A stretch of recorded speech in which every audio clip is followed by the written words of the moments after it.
Antes de mergulhar nesta história incrível, considere se inscrever no canal e ativar o sininho. Cada história aqui tem algo a dizer, e você não vai querer perder nenhuma. A escola secundária Jefferson, localizada em um subúrbio rico de Maryland, era conhecida por seu rigor acadêmico e taxas de graduação invejáveis. Embora fosse uma instituição pública, operava como uma escola de elite, atraindo filhos de políticos, acadêmicos e empreendedores, bem como aqueles de famílias menos abastadas, por meio de um programa de bolsas de estudo meritocrático. Nos corredores havia uma diversidade visível, adolescentes de todas as origens, armários decorados com bandeiras, sotaques diversos, penteados que representavam culturas inteiras. Mas nas salas de aula, especialmente nas das chamadas disciplinas sérias, como matemática, preconceitos ainda estavam à espreita. Invisíveis, sutis, mas muito presentes como névoa silenciosa que fingimos não ver. Sala 207, a sala do professor Donald Whitmore, foi o exemplo perfeito. Naquela segunda-feira de maio, o ar já estava pesado e úmido. Os ventiladores giravam lentamente, gerando mais calor do que frio. Os alunos afundavam frouxamente em suas carteiras, e alguns digitavam discretamente em seus celulares. Mas Donald Whitmore, gravata amarrada com muita força, não tolerava a ociosidade. Era um homem rígido, defensor de métodos antigos, convencido de que a pressão revelava o verdadeiro valor dos alunos. Acreditava no mérito, mas seu mérito tinha um odor estranho, seletivo e muitas vezes condescendente. Ele caminhou até o quadro, pegou o giz com ar cerimonial e desenhou uma equação com um gesto brusco. 2x sobrescrito 2, 3x mais 7 igual 4x, 5. Então ele se virou, examinou a sala e parou em uma figura discreta, quase invisível no fundo da sala. Uma garota. Uma mulher negra. Sempre sábia, sempre silenciosa. Invisível demais para o seu gosto. Mademoiselle Brooks, ele disse em voz alta. Você tem parecido bem quieto desde o começo do ano. É hora de provar que merece estar aqui. Venha resolver essa equação. Cabeças se voltaram para ela. A Ayanna Brooks, 14, olhou para cima. Seu uniforme estava impecável, cuidadosamente passado. 2 tranças finas emolduravam seu rosto doce. Ela nunca falava sem ser solicitada. Sempre educada. Sempre discreta. Mas naquele dia, ela se sentiu o fogo gelado da humilhação pública subir nela. O silêncio foi quebrado por um comentário sussurrado na primeira fila. Ela vai fazer papel de boba, esse Jared, um garoto conhecido por suas piadas ofensivas e sua arrogância. Uma risadinha ecoou pela sala, raspando como metal contra vidro. Tamika, a melhor amiga de Ayanna, virou a cabeça bruscamente para ele, com as sobrancelhas franzidas. Então ela se inclinou para a frente sussurrando. Ignore-os. Você sabe o seu valor, Ayanna. Mas Ayanna não conseguia mais ouvir. O tempo estava passando mais devagar. Suas pernas se abriram lentamente, quase mecanicamente. Ela se levantou, a cadeira raspando o chão com um rangido estridente. Ela sentiu os olhares pesarem sobre ela como pedras. Cada passo em direção à pintura era uma luta contra o medo de fazer o mal, contra a raiva reprimida. Não porque ela não soubesse, mas porque sabia que muitos esperavam que ela fracassasse. Ela pegou o giz com o coração batendo forte. À sua frente a equação brilhava como um enigma proposto por uma esfinge. Mas ela não tinha medo de cálculos. Ela estava com medo do olhar do professor, de seu tom de desprezo, desta sala que não esperava nada dela, exceto o fracasso. Ela ficou imóvel por alguns segundos, o giz no ar, os olhos fixos nas letras e números. O silêncio se instalou. Opressivo, como se todo o oxigênio da sala tivesse sido removido para dar lugar ao julgamento. E atrás dela, a voz de Whitmore, arrastada, quase zombeteira. Está hesitando? Ainda não aprendeu a lição? Ele não fez a pergunta como um professor benevolente, mas como um promotor seguro de sua sentença. Mas a Ayanna desta vez não recuou. Ela fechou os olhos por um segundo. Visualizou a solução. Respirou. E pensou em seu pai, que a treinara com equações à noite, e em sua mãe, que lhe dizia todas as manhãs: Você não precisa provar seu valor, minha filha. Você já tem valor. Então ela abriu os olhos. E deixou falar sua maestria. A Ayanna tinha um segredo. Um segredo tão bem guardado que até mesmo suas amigas mais próximas, incluindo Tamika, desconheciam sua extensão. Aos 10 anos, durante uma série de testes psicoeducacionais recomendados por sua professora primária, ela foi diagnosticada com alto potencial intelectual. Filho QI excedeu 160, um número que causou espanto até mesmo entre os psicólogos escolares mais experientes. Mas essa não era o tipo de família que exibia um teste de QI como um troféu. Seus pais, Michael e Rosa Brooks, Ex-ativistas dos direitos civis em Atlanta viveram os dias dos bebedouros segregados, dos olhares de desprezo nas escolas integradas, das barreiras invisíveis que nem mesmo a excelência conseguia quebrar. Então, quando souberam dos resultados de Ayanna, sua primeira reação não foi de orgulho, mas de cautela. É, meu querido, sua mãe lhe disse, segurando suas mãos, sua luz sempre brilhará. Mas nunca deixe que ela seja tão ofuscante a ponto de cegar aqueles que não estão prontos para vê-la. Seu pai acrescentou em tom calmo. Você não precisa vencer esmagando. Vence elevando os outros. Então, Ayanna aprenderá a ouvir, a observar, a manter suas respostas em segredo quando os outros se atrapalhavam. Ela deixava os outros falarem na aula, intervindo apenas quando necessário. Seus cadernos, no entanto, traziam a marca de sua mente viva. Ela anotava hipóteses que poucos alunos de sua idade conseguiam formular. Aos 11 anos, ela lia artigos de matemática avançada. Aos 12, já dominava os conceitos básicos de cálculo. Aos 13, resolvia equações diferenciais como se fossem quebra-cabeças divertidos. Mas na Jefferson High, ela escolheu a discrição.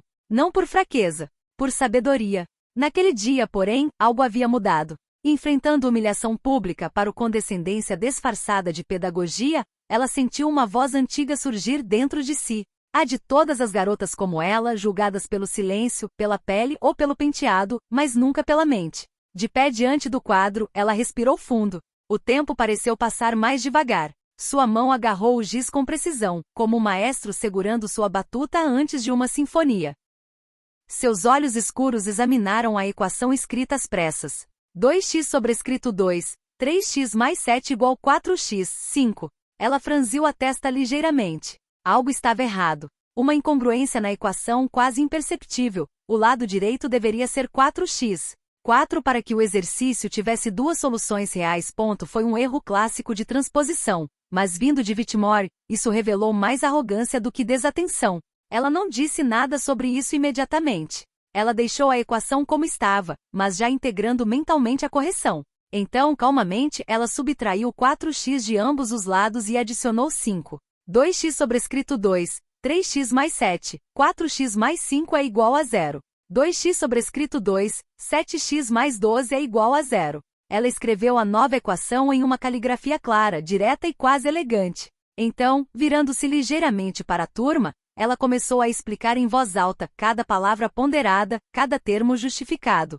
Começamos agrupando todos os termos do mesmo lado para obter uma forma canônica. Em seguida, aplicamos a fórmula quadrática. Ela recitou a famosa fórmula: x igual b ao quadrado, 4ac segunda. E enquanto escrevia, ela sublinhava cada passo, detalhando cada cálculo com uma clareza desconcertante. Aqui A igual a 2, B igual a menos 7, C igual a 12. O discriminante, delta igual, menos 7 sobrescrito 2, 4 multiplicação 2 multiplicação 12 igual a 49. 96 é igual a menos 47. Ela parou por um segundo e se virou para Whitmore. O discriminante é negativo. Isso significa que não há soluções reais. Apenas soluções complexas. Um murmúrio percorreu a classe. Poucos alunos sabiam como lidar com a situação.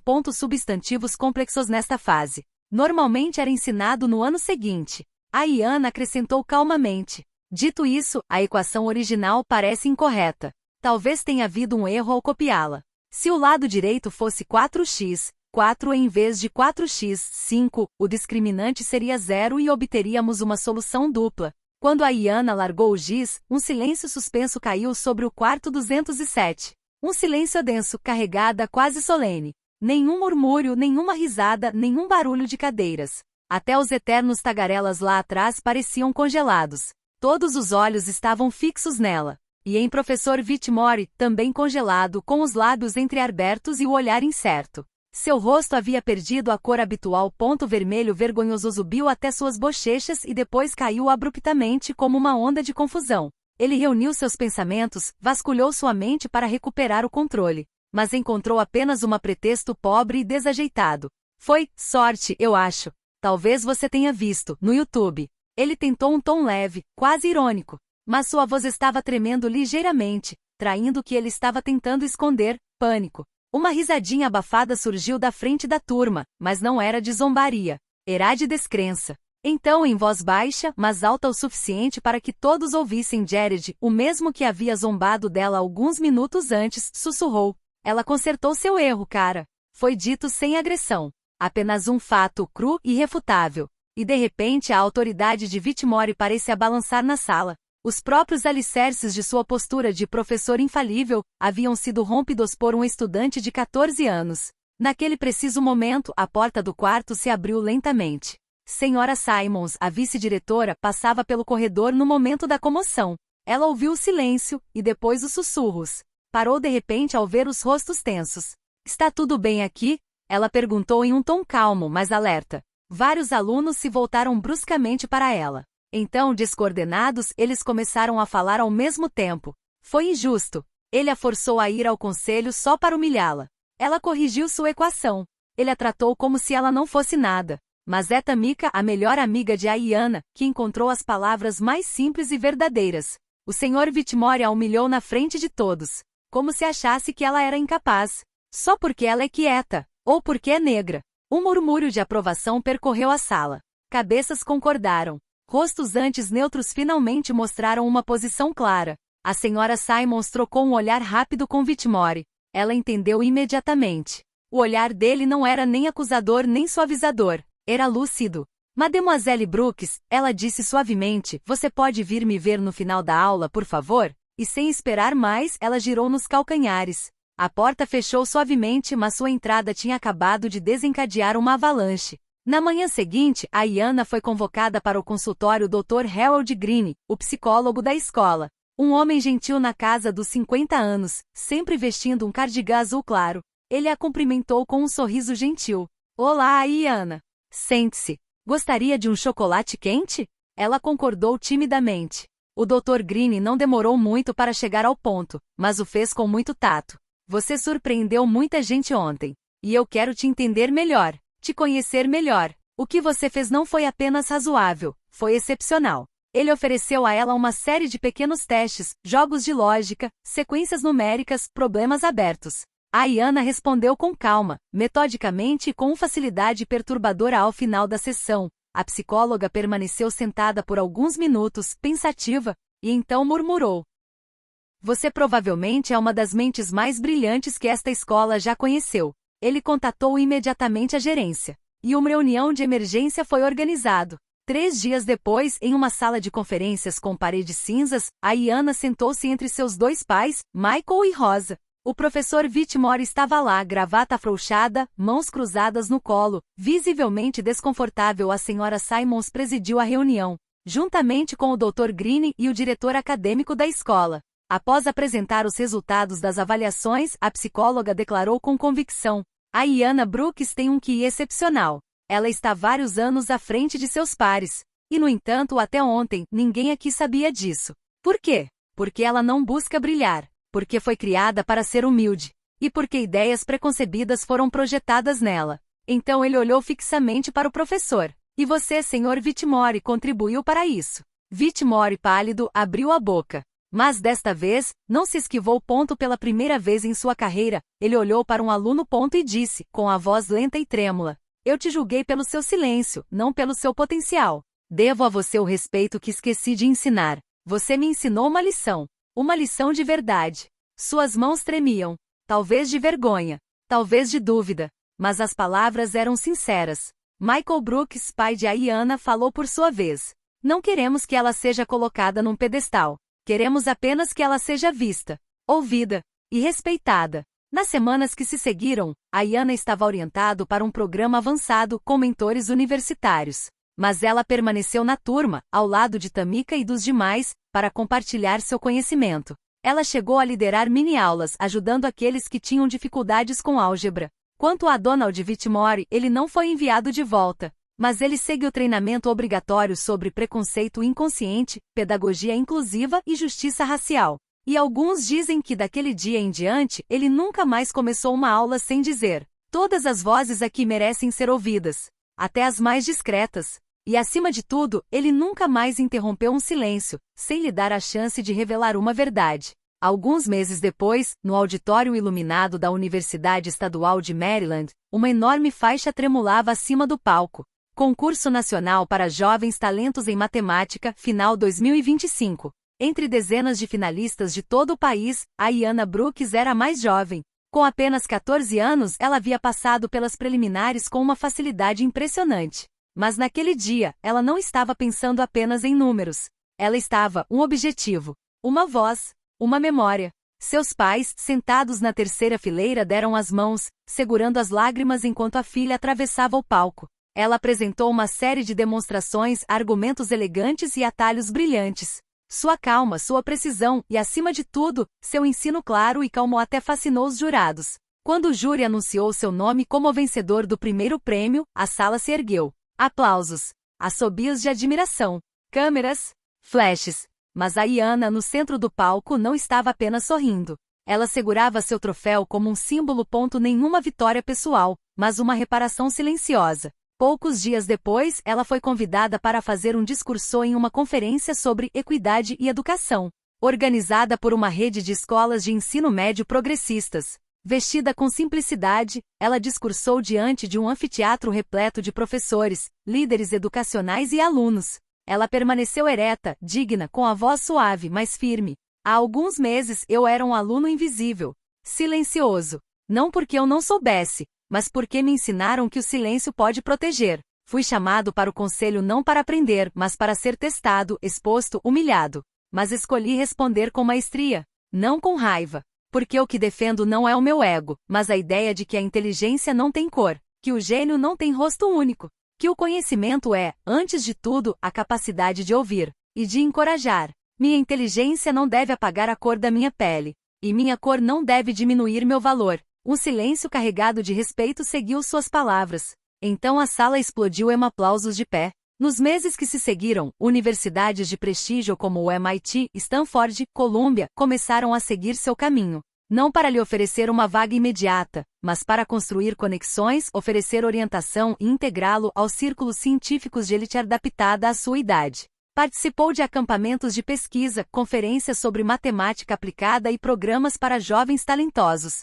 Mas apesar dessas honras, ela nunca esqueceu aquele dia no quarto 207. Não por humilhação, mas porque naquele dia ela tinha aprendido que podemos combater a ignorância sem violência. Que um quadro negro pode se tornar um espelho no qual lemos a verdade de uma alma. Por sua vez, professor Donald Whitmore ele vivenciou esse dia como um ponto de virada. Após solicitar transferência, foi transferido para uma pequena escola rural no condado de Apalachia. Uma escola modesta com poucos recursos, com alunos que às vezes se perdiam, muitas vezes esquecidos pelo sistema. Lá ele reaprendeu a profissão docente sem títulos pomposos, sem superioridade. Ele ouvia, observava, pedia perdão quando necessário, e às vezes em noites de dúvida, relia o discurso de Iana, que havia impresso e guardado em um velho livro de pedagogia. 10 anos depois, aos 24 anos, Iana tornou-se professora assistente de matemática na Universidade de Berkeley, especializada em algoritmos aplicados à educação inclusiva.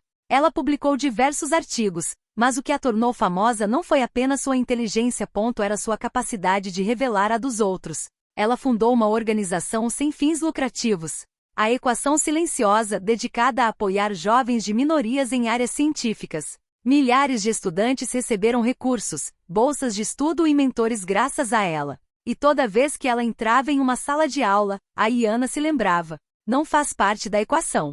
Mais de o que ela havia revelado, medo, arrogância e injustiça, mas também a coragem para ficar em pé, para responder com conhecimento e dignidade. Ela costumava dizer aos seus alunos: uma equação não é apenas uma série de símbolos, é uma voz. Uma maneira de dizer ao mundo: eu existo, eu penso, eu construo.